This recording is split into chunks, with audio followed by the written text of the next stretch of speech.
de vous afficher cette preview signée FD. Encore une fois, une superbe illustration avec Brandon Ingram signée Jordan QI Basket. Encore un shout-out à notre illustrateur, cofondateur, s'il en est bien sûr.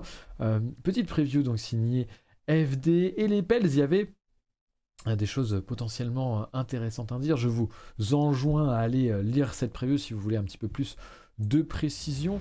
Les Pels donc qui était une grande discussion la saison passée dans ces mêmes previews live, puisque j'étais personnellement assez haut sur le profil de l'équipe.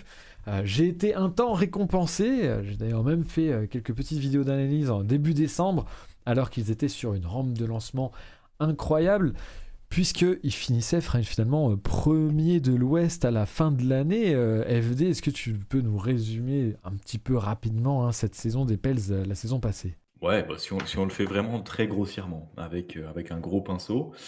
Bon début de saison, Zion est là, Zion performe, Zion revient de blessure, et puis tous les espoirs sont permis. Ils sont effectivement premiers en décembre, champion d'automne comme l'OM en 2013. Et puis bon, au final, comme l'OM en 2013, ça finit par se casser la gueule. Pour une raison bien simple, c'est qu'il y a la blessure de Zion Williamson en janvier. Et puis bon, patatras, chute drastique à la fois en attaque, à la fois en défense. Au final, le play-in est accroché, coûte que coûte, mais voilà, échec au play-in. Alors ils en étaient sortis ils en étaient sortis il y a 2 ans. Cette année, ils n'ont pas passé le cap. Et donc pas de play-off cette année pour les Pelicans. Les fans de l'OM apprécieront bien sûr cette comparaison et ce rappel surtout. Tu fais très bien de le faire, FD. Effectivement, du coup, voilà, cet échec en play-in, mais cet accrochage du play-in, alors est-ce que c'est un vrai échec? Peut-être pas pour une équipe qu'on annonçait dans ces eaux-là. Et puis bien sûr, le hasard aussi qui fait partie de ce genre de match à coup près. On va passer comme d'habitude sur les arrivées, les départs, le roadster. Vous allez voir que ça va aller assez vite, mais ce sera assez explicable. Les arrivées de Jordan Hawkins, rookie s'il en est par la draft, on y reviendra. De Cody Zeller également. Les départs de Jackson Hayes, de Garrett Temple, de Josh Richardson et de Willy Hernan Gomez, ce qui nous donne un roadster pour la saison 2023-2024 composé de CJ McCollum, José Alvarado, rebaptisé Avocado de manière très inspirée par Guillaume, bien sûr, Kira Lewis Jr., en poste arrière-meneur, Dyson Daniels, Jordan Hawkins, au poste d'ailier, Brandon Ingram, Trey Murphy et Najee Marshall, au poste d'ailier force, Zion Williamson, Herb Jones, pivot, Jonas Valanciunas, Larry Nance Jr., Cody Zeller, des postes bien sûr qui changent un petit peu, vous connaissez, positionless, tout ça. Peu de départs, d'arrivées, quelques prolongations et non-prolongations FD qui peuvent être intéressantes à notifier. Ouais, déjà la première chose, c'est la prolongation de Herb Jones. Les Pelicans qui ont fait quelque chose d'intéressant, qui ont décidé de faire passer Herb Jones par la case free agent afin de pouvoir le signer à un contrat un petit peu plus long.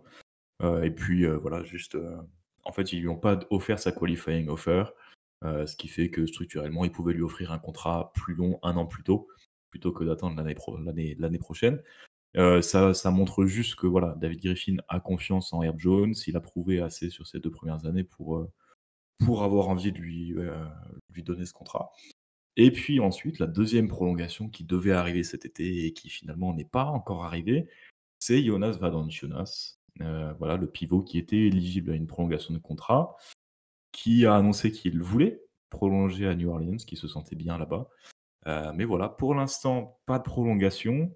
On reviendra après sur les raisons sportives qui expliquent ce choix financier.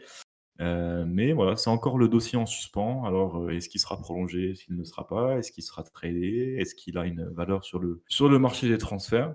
Pour l'instant, la situation de Jonas Valanciunas n'est pas encore résolue. Tu fais bien d'en parler, FD, on en reparlera un petit peu après ce cas des pivots. Peut-être qu'on peut même carrément le mentionner maintenant, parce que comme ça fera le lien, la transition, bien sûr. De toute façon, tu en parlais un petit peu par rapport à ce qui a fait la force de ces Pelicans la saison passée, c'est la question défensive. Et ce que ça veut dire, notamment du côté des pivots, puisqu'on a vu un Valanciunas qui s'est effacé finalement pour Larinen Junior beaucoup, qui fit beaucoup mieux défensivement dans ce 5, qui apporte beaucoup plus défensivement dans ce 5.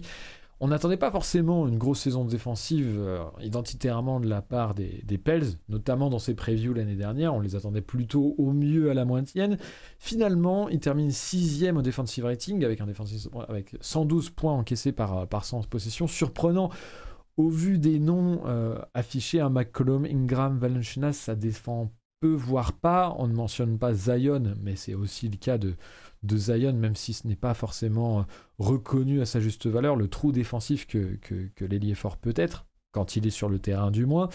Mais c'est dû aussi avec, contrebalancé par d'autres spécialistes défensifs, Dyson Daniels, Herb Jones, je le mentionnais, Larry Junior, Trey Murphy est intéressant aussi dans ce cas-là, et surtout des schémas intéressants de la part de Willie Green, le coach. On avait d'ailleurs, j'avais moi-même fait une analyse vidéo là-dessus la saison passée. D'ailleurs, j'étais accompagné, peut-être, je me souviens plus. C'était il y a longtemps, donc j'oublie. Mais c'est dispo sur la chaîne QI Basket pour ceux qui seraient intéressés. Et des schémas intéressants. Il y avait beaucoup de choses, notamment sur les rotations derrière des premières vagues assez agressives sur le porteur, qui étaient extrêmement bien exécutées et mises en pratique par le roadster et des joueurs qu'on n'attendait pas forcément sur des tâches défensives, et ça permettait aux Pelicans de s'élever à ce niveau-là. Est-ce que néanmoins c'est quelque chose qui peut durer dans le temps? Tu mentionnais Valanciunas, il y a beaucoup Larry Junior qui a pris sa place du coup au poste de pivot pour justement avoir un plancher défensif intéressant. La problématique, c'est que Larry Junior, ça fait plus de quelques saisons qu'il est injury prone, souvent blessé, avec un minutage plus faible qu'un titulaire réel. Quid de Zion au poste 5 également? On sait que c'est quelque chose qui est très mis en avant pour pouvoir potentiellement l'optimiser. Le problème, c'est que Zion, ça pose le même problème défensif sur le poste 5. FD, est-ce que par rapport à ça, tu as quelque chose à ajouter? Est-ce que tu vois une résolution? Tu mentionnais un petit peu la valeur d'un Valanciunas. Ça peut être quelque chose sur lequel les Pels s'appuieraient pour aller chercher des assets ou d'autres choses dans un grand chambardement futur peut-être pour essayer de percer le plafond du play-in. Qu'est-ce que tu penses de tout ça? La valeur marchande de Valanciunas, je ne sais pas. Qu'est-ce qu'il en est aujourd'hui? J'ai vu la saison qu'il a fait l'année dernière, ça m'étonnerait qu'elle soit vraiment au beau fixe. Par contre, c'est vrai que dans l'hypothèse d'un retour de Zion Williamson, dès le début de saison ou bien enfin voilà, on va tabler sur le fait que Zion Williamson soit là sur la majorité de la saison prochaine. Avec Zion Williamson, en poste 4, Valanciunas ne m'apparaît pas comme le poste 5 idéal, au contraire, parce que finalement, il a du coup des qualités offensives, mais qui sont plus forcément nécessaires, parce qu'on a Ingram, parce qu'on a Zion, parce qu'on a McCollum, on en parlera après.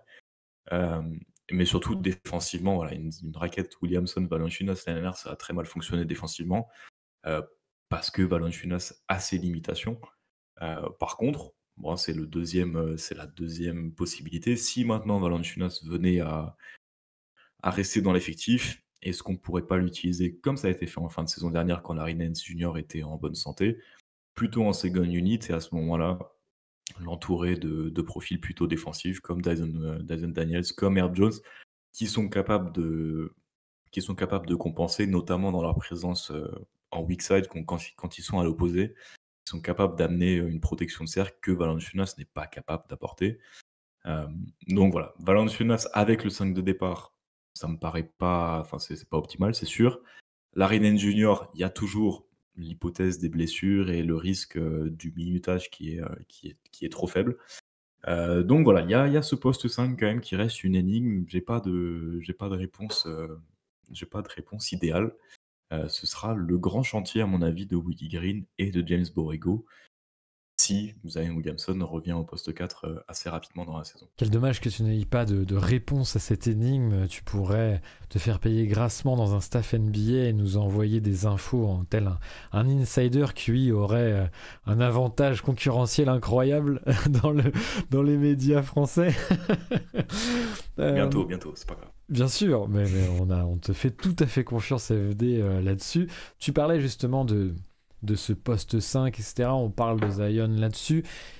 Et tu le mentionnais dans la preview également sur l'aspect complémentarité en offense, cette fois-ci, du trio Zion, Ingram, CJ McCollum. Une offense des Pels qui, à l'instar de la défense, enfin à l'inverse, était surprenante, mais dans le mauvais sens du terme, puisque au global, dans la saison, les Pels se situent 20e à l'offensive rating. Et si on regarde un petit peu de plus près avec l'absence de Zion, on remarque qu'en fait elle est très dépendante forcément du choix de draft numéro 1, avec la saison passée bien sûr 9e avec Zion lorsqu'il est sur le terrain, 114,4 points marqués sur son possession, et 25e sans lui. C'est pour dire un peu à quel point ça fait l'accordéon bien sûr selon l'absence de la star. C'est d'autant plus problématique que, au vu du peu de présence de la part de l'ailier, on a toujours en fait la question de la compatibilité possible avec Ingram et McCollum. T'en parles un petit peu dans la preview, plus spécifiquement, FD, toi tu es plutôt pessimiste, et après peut-être avec Ben on en discutera. Ouais, moi la chose qui me marque un peu, c'est qu'on a des joueurs qui fonctionnent dans les mêmes zones. McCollum, il est réputé comme étant un joueur qui se crée son tir et qui surtout, qu'est-ce qu'il fait? C'est après des pick and roll, il va se les créer pour des tirs à mi-distance. Ingram, c'est un excellent créateur de tirs pour lui-même, mais où est-ce qu'il opère? Également dans cette zone un petit peu, voilà, on lui donne un quart de terrain, mais souvent il va opérer en isolation pour tenter un tir heu, à mi-distance. Il est grand, donc finalement c'est plutôt des bons tirs. Et Zion Williamson, ses isolations, elles commencent aussi dans ces zones-là.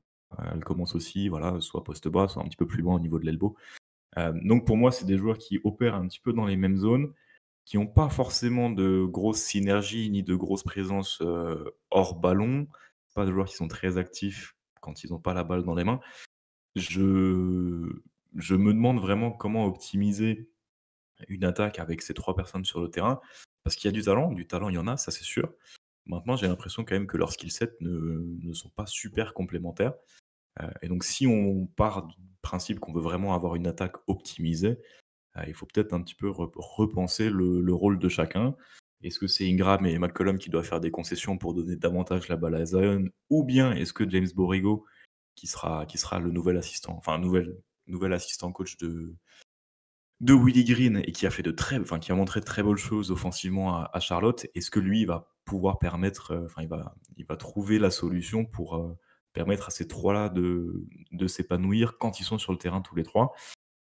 Aujourd'hui, j'ai vraiment des doutes sur leur optimisation quand ils sont tous les 3 ensemble sur le parquet. Tu fais bien de mentionner l'ajout de James Borrego, qui est plutôt apprécié, bien en vue, bien coté de la part de... Après son travail qu'il avait pu faire à Charlotte notamment.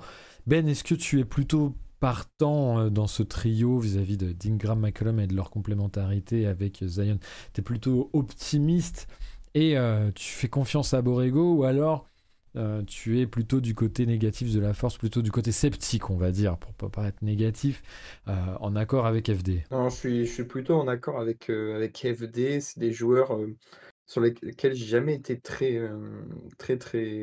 haut, et c'est vrai que, c'est dans la preview, je crois, ou le chat, j'ai vu, enfin, il y a peut-être les 2. Il y avait une comparaison qui semblait plutôt intéressante avec les Bulls. Je crois que tu l'as mis dans la preview, parce que, c'est vrai que comme FD vient de le dire, ce sont des joueurs qui se marchent un peu dessus, et en plus de ça, on peut rajouter le profil que vous avez évoqué avant de Valanciunas, qui n'est pas le pivot qui reste le plus proche du cercle, donc qui vient en plus marcher un peu sur les plates-bandes de ces 2 compères extérieurs. Donc non, je suis plutôt négatif. Alors c'est vrai que, en plus de ça, hem Alors dans le format de base des Bulls, il devait y avoir un meneur, gestionnaire, pour un peu diriger tout ça en la personne de Lonzo Ball. Bon, il y a les problèmes de blessures, mais vous en avez parlé, lors de la preview hier.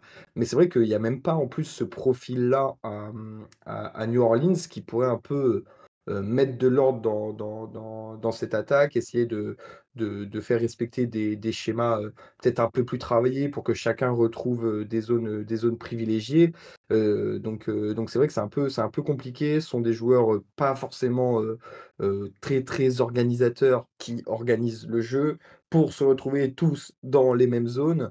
Alors certes, ils sont très bons, mais bon, ça fait très équipe de si on accepte Zion, ça fait très équipe de 2013 plus que 2023, quoi. Je te rejoins sur beaucoup de points, notamment le fait que, en termes d'organisation, etc., moi, c'est quelque chose dont je parlais notamment l'année précédente dans la preview vis-à-vis d'Ingram, qui montrait des signes intéressants à ce niveau-là, mais toujours de manière, on va dire, inconstante. Et en fait, j'attendais beaucoup de lui cette saison pour franchir un palier. Et je trouve qu'en fait, ce joueur, c'est toujours la même problématique depuis au moins 3 saisons maintenant. C'est-à-dire que effectivement, il y a des beaux flashs par moment de vrais elite scoreurs, organisateurs, initiateurs. Et parfois vraiment de l'aspect soliste, parfois des problèmes d'efficacité, etc. En tout cas, c'est vraiment des phases entre efficacité et inefficacité, etc. Et je trouve qu'en fait, j'ai l'impression qu'en fait, on ne sortira jamais de ça pour Ingram, qu'on a certainement atteint ce plafond-là et qui serait très certainement bien meilleur, vraiment dans un rôle moins responsabilisé de créateur de secondaire, voire tertiaire, et de vrais deuxième ou troisième joueurs.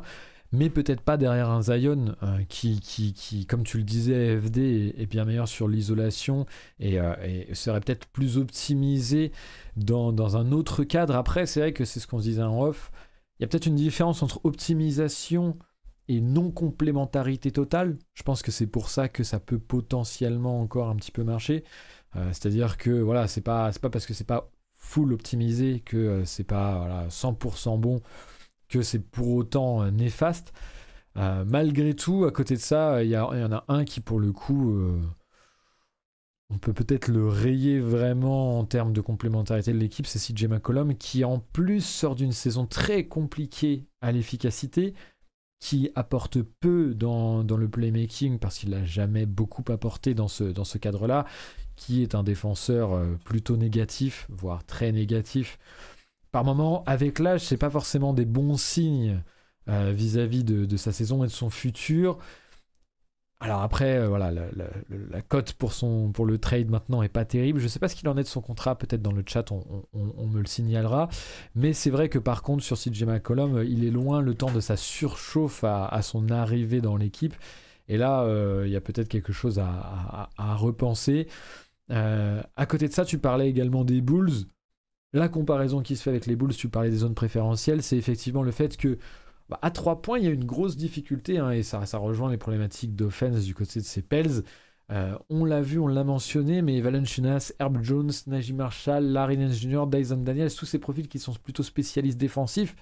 À côté de ça, à 3 points, c'est le néant, et le peu qui sont efficaces dans ce domaine ne prennent pas assez de 3 points en termes de volume pour être inquiétant ou pour apporter du spacing, forcément. Peut-être qu'il y a une solution via la draft. Alors une solution, c'est peut-être un petit peu trop tôt pour le dire, mais en tout cas, la draft cette saison des Pels va dans ce sens avec Jordan Hawkins. FD, est-ce que tu peux nous parler un petit peu du joueur rapidement? Ouais, bien sûr. Alors, deux choses. La première, bon, il y a juste un profil qu'on a oublié de mentionner là dans la revue d'effectifs, c'est Trey Murphy quand même, qui pour le coup l'année dernière est à 40% à 3 points, et qui en prend quand même 7,4 par 75 possessions, donc il est dans le 83e pourcentile, donc en termes de fréquence. Donc on n'est pas si mal. Voilà. Mais c'est vrai qu'à part Trey Murphy, il manque quand même grandement de tirs extérieurs dans cette équipe. J'ai appris que Guillaume n'était pas fan de Trey Murphy. J'ai vu ça dans le Basket Lab. Là. C'est de la réactance. C'est de la réactance à tous les Trey Murphy et tous les gens qui voulaient le faire rentrer dans la syllabe, c'est tout. C'est vraiment... Ouais, d'accord, ok, bon, d'accord. Ok. Mais voilà. Bon, effectivement, il sait pas dribbler, il sait pas faire de passe. Par contre, il sait tirer et c'est un peu ce qu'on lui demande dans cet effectif. Problème, Trey Murphy sera blessé au moins le premier mois de compétition, selon les premières indications. Et c'est là qu'arrive notre ami Jordan Hawkins, qui était l'année dernière, du coup, du côté de Yukon, du Connecticut, qui a été champion universitaire. 2e année universitaire pour lui. Et clairement, il a le profil du tireur, quoi. Il a le profil du tireur. Il était à 39% de réussite à 3 points sur un volume assez inédit quand même pour de la NCAA. Il est à plus de 10 tentatives par match. Ou pardon, ouais, 10 tentatives par 100 possessions. Bref, un gros volume de tir et une bonne efficacité, 39%. Hem, les questions quand même qui vont émerger pour son arrivée en NBA, c'est son profil physique. Voilà, il a 1,96 m et seulement 77 kilos sur le site d'envergure. Bref, il a montré un bon moteur défensif du côté de Yukon. Par contre, il y a quand même des questions qui se posent sur son activité défensive et sa préparation physique pour arriver et être bon défensivement en NBA. Par contre, voilà, le tir, il l'a. Donc, si c'est ça qu'on lui demande en début de saison, il pourra l'amener. Et voilà, il faut pas trop lui en demander en tout ce qui est création pour les autres, il y est pas encore. Mais par contre, si on lui demande de tirer à 3 points, il en est capable. Ouais, merci FD pour ce résumé rapide. De toute façon, on vous renvoie aussi aux autres médias, hein, bien sûr, plus spécialisés dans le scouting, Envergure en premier. Je n'ai pas tout été chercher le profil tout à l'heure, je m'en aperçois maintenant. Mais bien sûr, vous êtes capable d'aller chercher ça tout seul. Je vous fais confiance là-dessus. Messieurs, pour terminer cette preview, on a parlé de pas mal de choses, mais avec toujours la même question en suspens finalement. C'est celle peut-être de la question de l'identité, avec une force défensive, mais en même temps qui semble en question en termes de pérennité, alors que l'offense devrait pouvoir se développer. On est un petit peu la tête à l'envers. Willie Green fait du bon travail, mais il y a toujours cette problématique, bien sûr, de santé qu'on ne rappellera pas, alors que je viens de le faire, mais peut-être que ça manque encore vraiment d'itération avec Zion pour pouvoir vraiment parier sur lui et pour savoir vers quel projet aller entre Ingram et lui, et surtout pouvoir potentiellement faire un trade entre les deux afin de ramener des assets. C'est un peu comme ça que je le ressens après cette saison, et surtout c'est comme ça que j'espère voir cette saison en termes d'enjeu, c'est-à-dire de réussir au-delà vraiment de l'aspect qualification play-in, qualification play-off surtout, afin d'avancer, d'évoluer. Mais au-delà de ça, de savoir si, enfin, sur quel pied danser, vers quelle identité aller, il va falloir avoir ces réponses-là peut-être, même si ça veut dire potentiellement faire des trades avec des valeurs qui ne seraient pas forcément au top niveau. C'est mon ressenti, je ne sais pas ce que vous en pensez. Est-ce que Ben, tu as un avis vis-à-vis de cette franchise, vis-à-vis de comment elle se dirige? Et surtout, encore une fois, je vais faire un appel comme je le fais à chaque preview, mais n'hésitez pas, fans des Pels, que ce soit là dans le chat, ou si vous ne l'êtes pas encore dans le chat, n'hésitez pas. Ou alors, bien évidemment, sur YouTube en commentaire, n'hésitez pas si vous n'êtes pas des Pels notamment, à donner votre avis, aller même à l'inverse de ce qu'on pourrait dire, hein, ce sera toujours intéressant, on sera ravis d'en discuter avec vous. Ben, là-dessus, sur les Pels et sur leur direction plus globale, qu'est-ce que tu penses de tout ça? Toi, est-ce que tu es plutôt partisan d'une chose ou d'une autre? En fait, c'est dur de prévoir quoi que ce soit ou comment dire, d'avoir une idée claire sur ce qu'ils sont, ce qu'ils vont devenir. Parce qu'en fait, tout repose, enfin tout, on va dire une grande partie repose sur l'état physique de Zion. Et malheureusement, c'est un sujet, assez compliqué parce qu'il est très souvent, à l'infirmerie, quoi. Parce que c'est vrai que, en l'état, l'effectif, peut sembler, un peu dysfonctionnel, comment dire? Enfin voilà, comme on l'a dit, il y a des joueurs qui peuvent se marcher dessus, ça manque de certains profils, il y a la question du poste 5. Néanmoins, sur les quelques dizaines, alors je ne sais plus combien de matchs exactement a joué Zion l'année dernière, mais sur les quelques dizaines de matchs, de début de saison de l'année dernière, en fait, rien que la présence de Zion, changeait complètement cette vision, enfin, changeait complètement la vision qu'avaient les adversaires des Pels, et donc, ça offrait beaucoup plus de possibilités à McCollum et Ingram, qui arrivaient à ne pas trop se marcher dessus.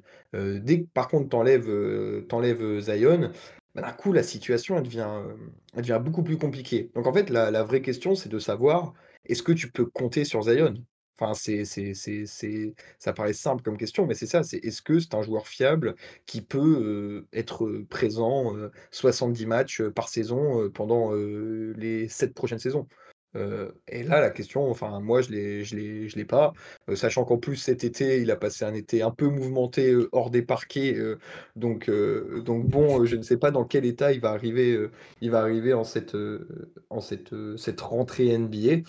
Donc, pour moi, c'est le point d'interrogation qui peut tout décanter parce que si, imaginons, cas catastrophique, Zion se reblesse enfin, après 3 semaines de compétition, bah, qu'est-ce que tu fais de McCollum et de Ingram, quoi? Enfin, tu peux plus pas continuer avec ces 2 là en tête de profil ou sinon tu t'assures de stagner entre la 8e, au mieux et 12e place de l'Ouest, quoi. Le problème, c'est pas que Zion soit pas un joueur fiable, le problème, c'est que Ingram soit un joueur fiable et que tu es obligé de te le taper à chaque match, nous dit Guillaume. Est-ce que tu rejoins FD, le troll? Non, c'est même pas un troll, il le pense vraiment, Guillaume, ce genre de choses. En tout cas, au moins, le constat que moi j'en faisais, qui est de dire que c'est peut-être un second initiateur sur individuel et un peu moins collectif, Ingram, et que du coup ça dépend vraiment de Zion, cette équipe, et que peut-être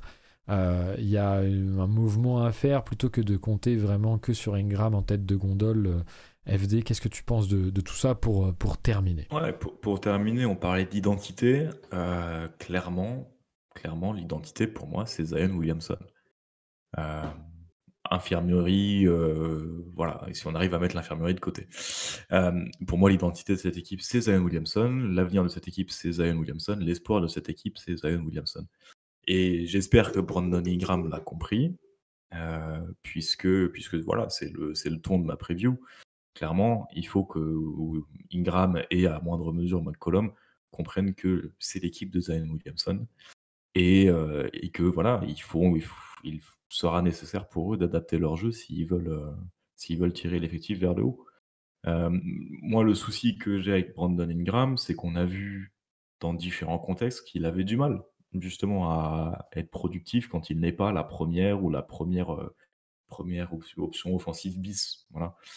Sauf que clairement, aujourd'hui, pour moi, l'optimisation de cette équipe veut qu'il soit clairement une deuxième option offensive derrière un Zion Williamson qui doit presque être. Alors, il n'a pas le profil offensif pour rentrer dans la caste des héliocentriques. Mais pour moi, clairement, le jeu doit passer par Zion Williamson et Brandon Ingram doit être un créateur secondaire, un créateur d'appoint quand Zion Williamson aura ses soucis physiques, parce qu'il les aura toujours.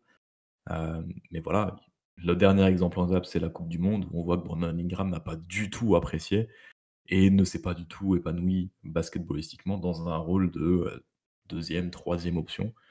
Et voilà, il faudrait pas que ça arrive cette année aux Pelicans, sinon voilà, l'effectif arrivera vite à des limites. J'aime beaucoup le petit sourire en coin de Ben alors qu'il écrivait dans le chat la raquette Zion Embiid à New York, bien évidemment. Parce que ça semble vraiment évident. Un fan des Knicks ne peut pas ne pas être un fan des Knicks s'il n'écrit pas ce genre de fantasy trade partout où il passe, n'est-ce pas, Ben? Vu la situation de Zion, dans la ville très calme enfin, dans l'état très calme à New Orleans, je veux pas le laisser, une saison tout seul, une saison tout seul à New York. Il a 4 gosses à la fin de la saison, hein. Je ne te le fais pas dire. Zion, on en parle de sa défense off-ball kata, ou alors il a toujours pas assez joué pour qu'on se rende compte que c'est problématique. Eh bien, tu vois, on le mentionne, mais je vois également que tu ne m'écoutais pas tout à l'heure, puisque je l'ai mentionné bien avant ça. Merci Guillaume de ton suivi, j'en suis touché.